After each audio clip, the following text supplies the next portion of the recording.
What's up, YouTube? PokePrimer here, primed and ready to deliver you our Week 9 Team Builder here in BTA Season 8. We are currently sitting at a 6-2 record, and I cannot remember for the life of me what our differential is sitting at. We had a pretty solid win this past week against Jaden and the Philadelphia Phalanx, so very, very fun game there. Very, very solid matchup, if I do say so myself. But, yeah, we're doing really, really solid right now. We are 6-2 with a plus 20 differential. So, that's really, really awesome. We are actually only 4 differential points off of first place, which I think is really, really cool. There's also no undefeated teams left, which is really nice to see as well. So, that's pretty cool. But, yeah, we are 4 differential points off of the first place teams. So that's pretty awesome. Do love that. But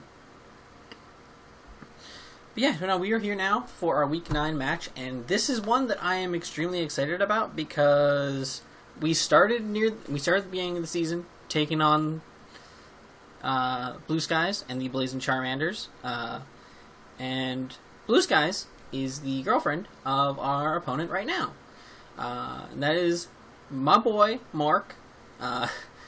Shout out to the 114 gang. We were roommates my final year in college, and he is the coach of the team formerly known as Zigzagoon. It's a team name, and it fits Mark's it's Mark's personality, and I love the guy. Mark's great. Mark's awesome dude. Really, really fun to live with, and he's just a cool guy. Really cool, and I'm so glad that he's been a part of the BTA for a couple seasons now. And he has improved dramatically. He has improved so much for somebody who is completely new to the format. So definitely super excited to play him. He's been doing really, really well this season for the most part. He's currently... Well, his record might not show. He's currently 3-5. All of his wins have been absolutely nutty. He has absolutely killed it. And his other games have been fairly close, from what I can tell. At 3-5, sitting at a -4 only, that's pretty solid. You can see that he's had some pretty big wins on his schedule. So, Mark's a really, really cool guy, too. So I'm super excited. That's why I'm wearing, flashing my old school tank top for this, and I will be wearing it when I... record the battle as well, because gotta rep the CalU Pride. Gotta love that stuff. So, but yeah, his team. Oh boy, his team. His team is such a threat that I am utterly terrified to play him, because he's got a lot of things that can very easily just like snowball and run through my team. So. His team consists of Mega Charizard X, Excadrill, Tyranitar, Rotom-Mow, Primarina, Ambipom, Throw, Mandibuzz, Galarian Slowbro, Eldegoss, and Espeon. So, let's go over the threats, obviously. Let's go over some solid threats here. Okay, so...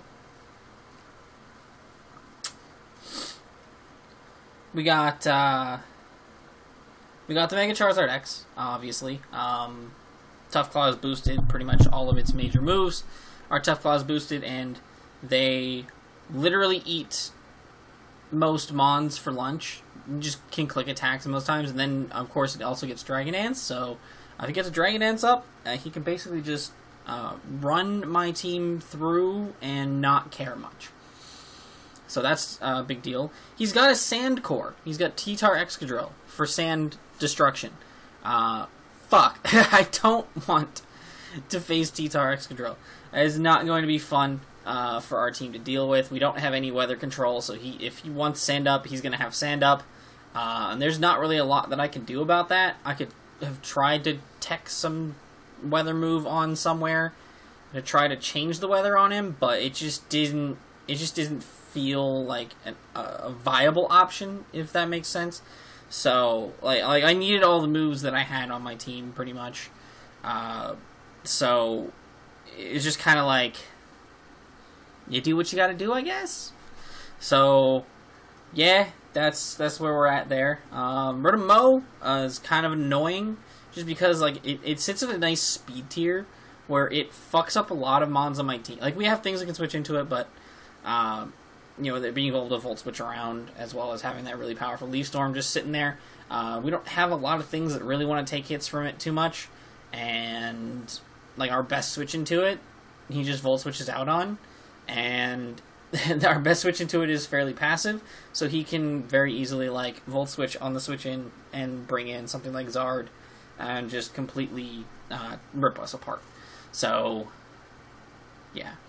Primarina! Got access to Combine this generation. That was unnecessary. Game Freak, you shouldn't have done that. How dare you? That was cruel and unusual punishment to all of us who have to face Primarina in the world, so fuck you for that. But it hits really, really hard. We have some okay switch-ins to it, but again, like, if he clicks the right moves at the right time, it just rips a hole through whatever I want to switch in. Ambipom, not super worried about. It's just going to click Fake Out and dip if it shows up. I don't know if it'll show up. I don't really think it will. So I'm not super worried about it, but regardless, it is an annoyance. Throw, I don't think is coming. Throw's not that great of a Pokemon. I tried to use it in the league not too long ago, and it's just really, really hard to fit into teams and, like, do things. Excuse me. Do things with, so I'm not too big of a fan of that. Mandibuzz. Mandibuzz is annoying because it's so fat and disgusting to face that, like, it forces me to bring things that I don't typically want to bring. But at the same time, I couldn't really bring the thing I wanted to bring to deal with Mandibuzz because, you know, it's, because it doesn't have a good matchup. It doesn't have a great matchup against his team for the most part. He's got plenty of things that just switch into it for free, and then I just kind of don't get to do anything. So that's fun. So Mandibuzz is going to be a toxic it and whittle it down kind of situation. Hopefully he doesn't bring Eldegoss with aromatherapy to get rid of that. That would be really great. So I can just toxic the Mandibuzz and then stop caring about it. Just hit things. Hit whatever's in front of me from there.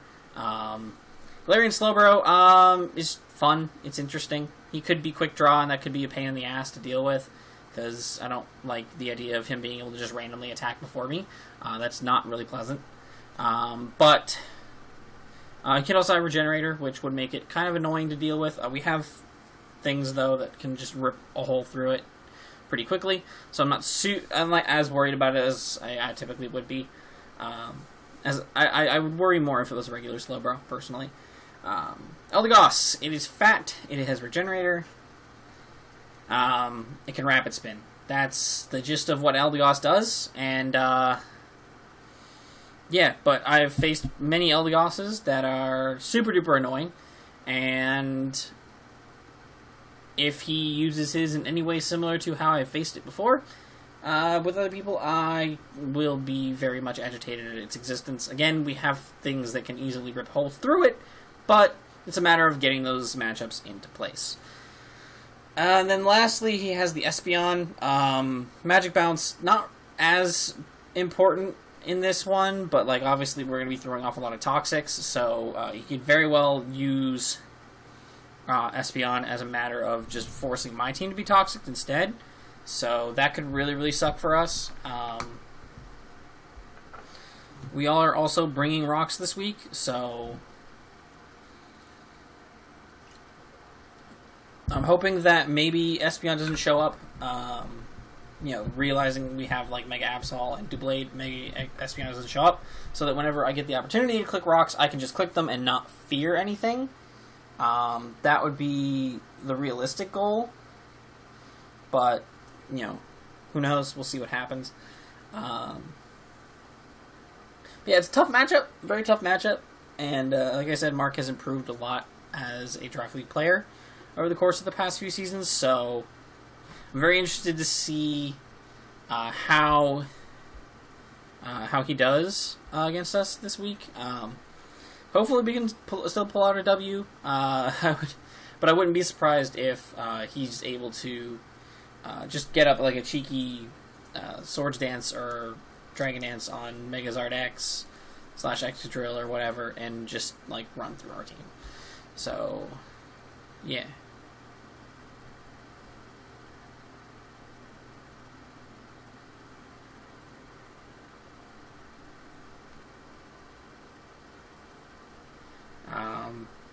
But yeah, so we're going to go ahead and hop into our team. And the first mon we are bringing this week is going to be Buzz, the Volcanion. Fully physically defensive Buzz with the Shuka Steam Eruption, Flamethrower, Haze, and Toxic. Couple things with this one. Okay, so obviously, like Steam Eruption, Flamethrower, we need both of those. They hit really, really hard against his team. He lacks, like, depending on how he builds Rotom-Mow / Primarina, neither of them want to be burned. If they're more offensive sets, they definitely don't want to be burned, because either they'll cancel out leftovers or they'll just be getting that chip damage every turn, so that's not fun. Same as Eldegoss, but Eldegoss would probably have leftovers. And Eldegoss also doesn't want to switch in on this thing because we do have the Flamethrower and we are naturally faster than Eldegoss, so that's a thing. Obviously Flamethrower blows back things like Rotom, Excadrill, and such like that, and Eldegoss as well. So it's a good dual stab to have. Like, our dual stab is really good to have against his team.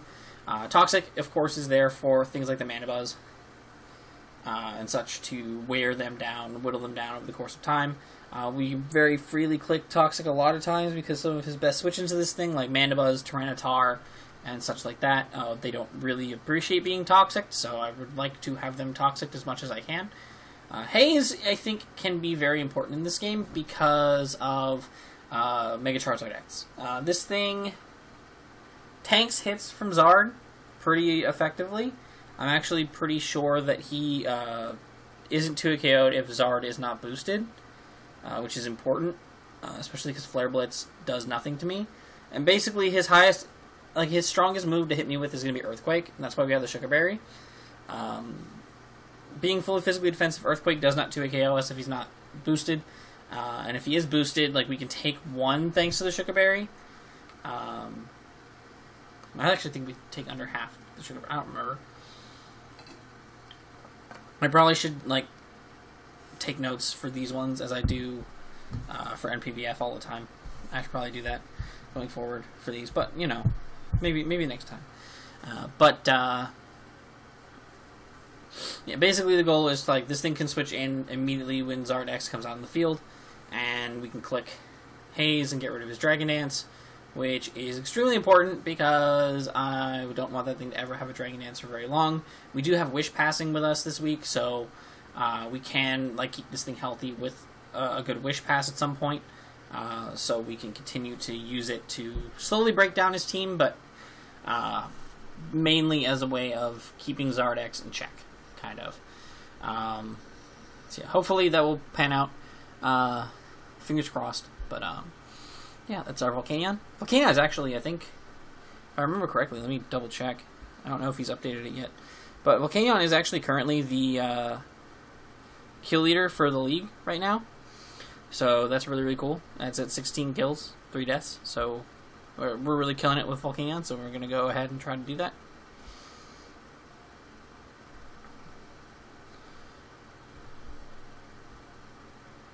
Alright, yeah, so hopefully we'll be able to get some more kills and maybe cement Volcanion in history as the best kill, or the highest killing mon in BTA history. That would be pretty sick, I would really love that. Really, really love that. So, fingers crossed we can pull that off.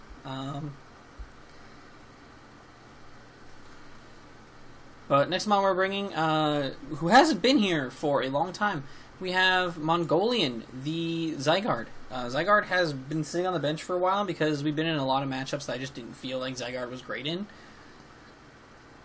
I didn't feel comfortable bringing him out in, but this one really, This one really screams Zygarde to me for a couple of reasons. One, nothing on that team really wants to take 1,000 arrows. Like, he has Rotom, he has Eldegoss and Mandibuzz, which are the two things that can take 1,000 arrows best. That's why we have Toxic, so we can get the Mandibuzz as well. But other than that, he's got a lot of Mons that just kind of get shafted by 1,000 arrows. Zard X, Drill, T-Tar. Rotom's 2-hit KO'd because of its electric typing. So that's pretty awesome. Ambipom's 2-hit KO'd. Throw is not coming. Galarian Slowbro, I'm pretty sure actually has a chance to be O-Code, depending on what set he is. If he's a more offensive set, he's O-Code. If he's defensive, he's potentially 2-hit KO'd. And Espeon gets 2-hit KO'd, if not O-Code. I believe 1,000 arrows into extreme speed takes it out. So, yeah, Zygarde, if I can get going with Zygarde, just kind of can win me the game. Primarina, I think, also was 2-hit KO'd by 1,000 arrows, which is pretty sick. So that's why we are just running Soft Sand, because we don't need to click a lot of other moves in this game. There's a lot of cases where 1,000 arrows into extreme speed just KOs, so that's pretty sick. Dragon Dance, if we can get a Dragon Dance up, this thing just kind of can win. It just wins the game. It's about as simple as it gets. It just wins the game. Like, that's it. Which I think is pretty fucking sick. Zygarde can just run through his whole team and not care. So, that's basically the game plan. Like, obviously I want to get a kill or two with Volcanion as well. But Zygarde is pretty much my win con this game. If I can get up a Dragon Dance and get rid of Mandibuzz or Eldegoss, this thing can win the game. Period. Straight up, just wins the whole game. That's it. Pack up, go home. That's where we're done here. So yeah, that's the goal. Zygarde is super duper hype and gonna definitely kill it in this matchup for sure. So yeah, gotta love that. Next up, we are bringing Shroomzy the Amoonguss. Duh. Shroomzy just kind of like... Shroomzy's one of those mons that comes to every game. And the reason why it comes to every game is because it's good in every game.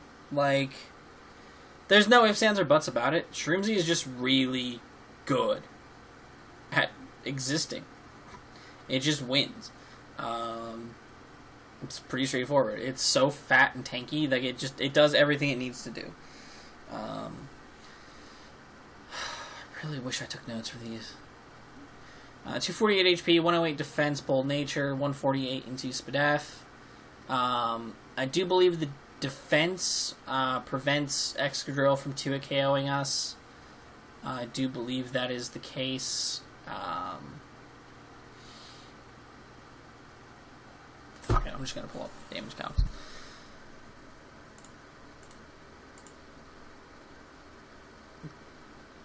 Alright, do I have any other...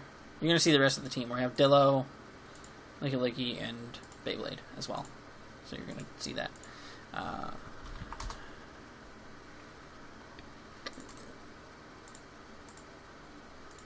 Okay. We're running these calcs live because I want to know. Not that one. Yeah, so we're not 2-hit KO'd by Excadrill if it's like leftover set. I believe Life Orb 2-hit KOs us with Earthquake, but we'll see what kind of set he is pretty quickly. What other mons did I calc for? Oh yeah, Tyranitar always 2-hit KOs us. What am I like? What were these calcs for? I know we don't live Charizard. Yeah, we don't live Flare Blitz or Charizard. No way. What were these calcs for? I have no idea. Okay. The Spadef prevents us from being O-code after rocks from a Choice Spec Psychic from Primarina. We live everything else pretty handily. That also includes Ice Beam, by the way.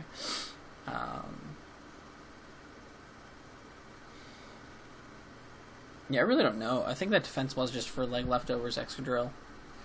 I'm really not entirely sure what that plan was. I think that was just like I had that leftover defense, so I threw it all in defense. But I wanted to make sure we could live the hits from Primarina first.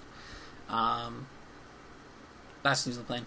And then obviously the 4 is in speed. That 4 in speed allows us to outpace min speed Galarian Slowbro if that is what he runs, if he even brings it. So we can just sport for free, which would be nice. Can also hit it with a foul play, that would also work as well. So, could be cool. We have Spore, Sludge Bomb, Toxic, and Foul Play. Foul Play I brought because, one, I could see Excadrill trying to set up a Swords Dance in my face, and just cooking Foul Play and nuking it sounds pretty fucking sweet. Foul Play also just kind of is a better thing to click if like something like Zard or Drill or something like that is switching in than like anything else. And Giga Drain isn't great against most of their team. It hits the T-Tar and Primarina super effectively, but Sludge Bomb still hits T-Tar and Giga Drain and is super effective on Primarina as well and does more damage than Giga Drain. So I think overall Sludge Bomb is just better as its sole like stab move. But Spore is there because I would like to be able to get something put to sleep. There's a lot of opportunities for me to put something to sleep. So that's kind of the goal there. And then Toxic, obviously, because Mandibuzz exists. Literally, that's the main thing. Mandibuzz exists. And other things that might want to switch in on this, maybe like if Zard tries to switch in on this, or if he tries to switch into something that to take a Spore, and whatnot, we can Toxic like the Rotom-Mow or Eldegoss or something like that. Could be a thing, so definitely an option.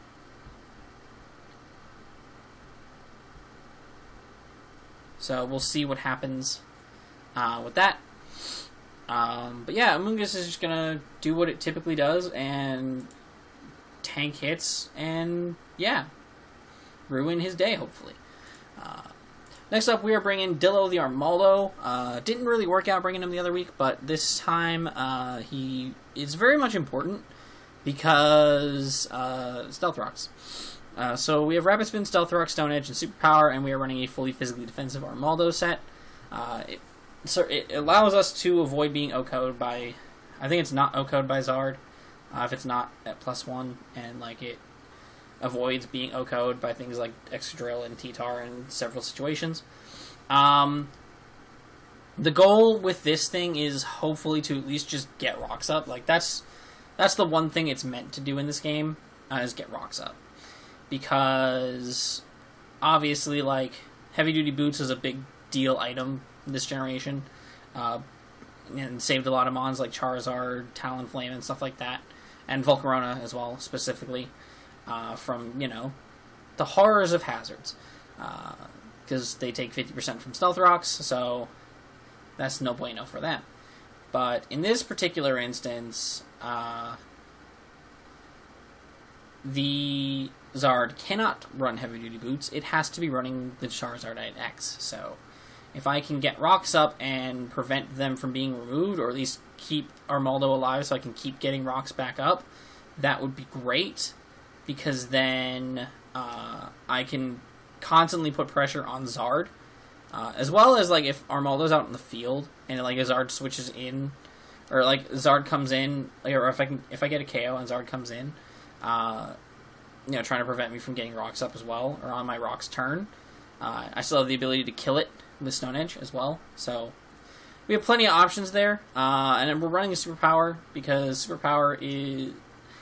I went Superpower over, like, Earthquake, because Superpower OHKOs T-Tar, and Earthquake doesn't, so that was kind of the game plan there. With that, nothing too crazy. It's I brought Armaldo specifically because I wanted Stealth Rocks. That's literally the reason, and I'm just, like, beating around the bush to get there. So here we are. I brought it for Stealth Rocks. Cool.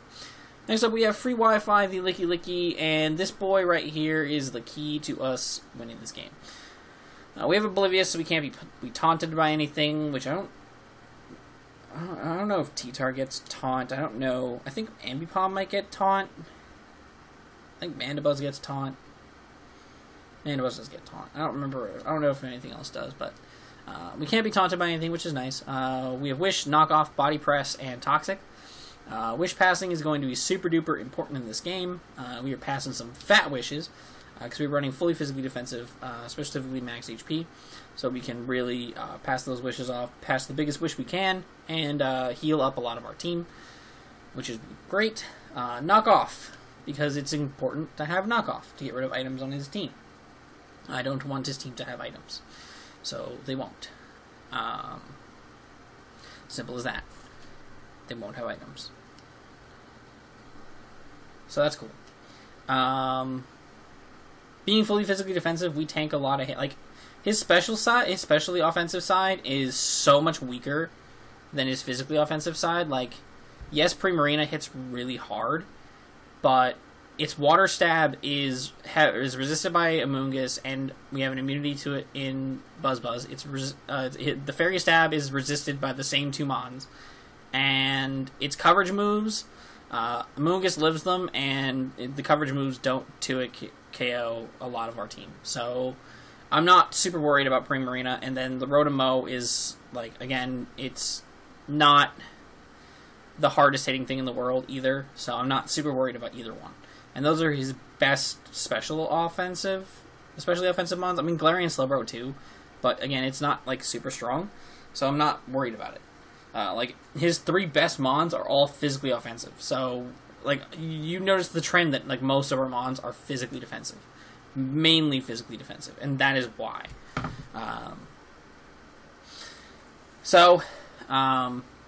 Yeah. So we tank hits from pretty much everything on his team. I can Wish Pass pretty effectively. Body Press is super important as well, because it makes it so we can sit in front of T-Tar and Excadrill and not care. We can, instead of, having Body Slam and, like, trying to get paras and stuff, I debated bringing Body Slam. We just click Body Press, Oko T-Tar, which is, I'm pretty sure we Oko T-Tar.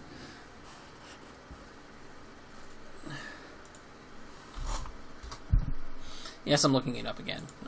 I want to be thorough here.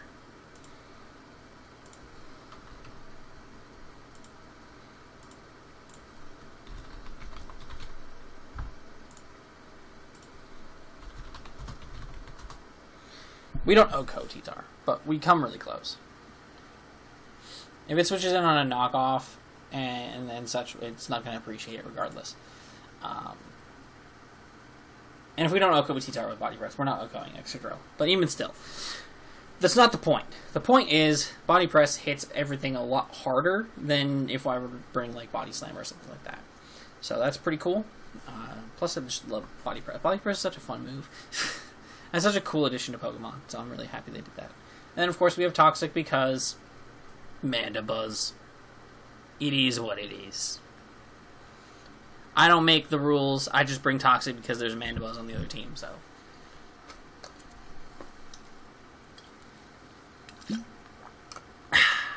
Water. And the last one we're bringing is going to be Beyblade, the Hitmontop, with the fully physically defensive and Intimidate. Holding the Rocky Helmet, Close Combat, Sucker Punch, Toxic, and Counter. Again, Toxic because there's a Mandibuzz. I'll just get that one out of the way now. We have Close Combat just for stab. It allows us to also nuke our way through Excadrill and T-Tar, as well as Ambipom. Like, this thing comes in on Ambipom pretty easily as well if he brings it. So, and that extra, like, I would love for him to be Life Orb Ambipom, or like a Skill Link Ambipom set, and for me to just bring Hitmontop in and have him kill himself. That'd be really funny. That would be really, really funny. Like, he would, I'm pretty sure he would just about kill himself, which would be really, really cool to see. So, yeah, Close Combat is just for stab, and it hits a lot of his team really hard. We have Sucker Punch for the potential of something like Espeon or something like that. So we can, like, if he switches Espeon in on Okay, I don't think it kill. I'm pretty sure it doesn't kill. But close combat, Sucker Punch versus Espeon. Yeah, close combat into Sucker Punch doesn't like KO it, but it does a shit ton of damage, and that extra damage is super duper useful. So I'm definitely like, it's definitely worth it to have that damage available. Plus, like, if it's taken any prior chip damage, or if were able to get rocks up, close combat and Sucker Punch does KO after rocks. Yes, it does 100% KO after rocks, because the min roll for close combat is 34.3, min roll for Sucker Punch is 53.8. Add those two together, that is 88.1, and Stealth Rocks does 12%. So, it works out really nicely. So, that's pretty cool. And then we have Counter, because I figured why not. This thing can intimidate Zard back down, and I'm sure he's going to just want to try to attack it to try to get rid of it. So I want to actually see the calc on that one. I'm not sure how exactly what the rolls are. Intimidate versus Charizard Mega X. So, like, at neutral attack, well, no, at neutral, so we come in on it, and, like, if it's at neutral, we bring it down to a point where, you know, it can't to a KO us. If he goes to +1, and we, like, neutral him back out, we can still take a hit, and then if he just goes straight for, like, I'm hoping that, like, by intimidating him down, he sees that, and he's just going to be like, fuck you, that's annoying, and he's just going to go straight for the Flare Blitz, try to take us out. Dragon Claw, it doesn't, yeah. I think he would probably just go straight for the Flare Blitz to try to, like, get rid of us as fast as possible, which I think could be very important for him. And then between the recoil and the counter, we just OHKO him. With counter, we just wipe him out, so that'd be really cool. If we can get so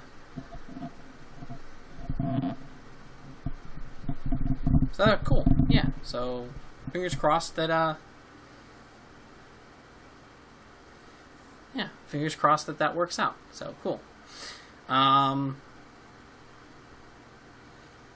But that's pretty much the plan.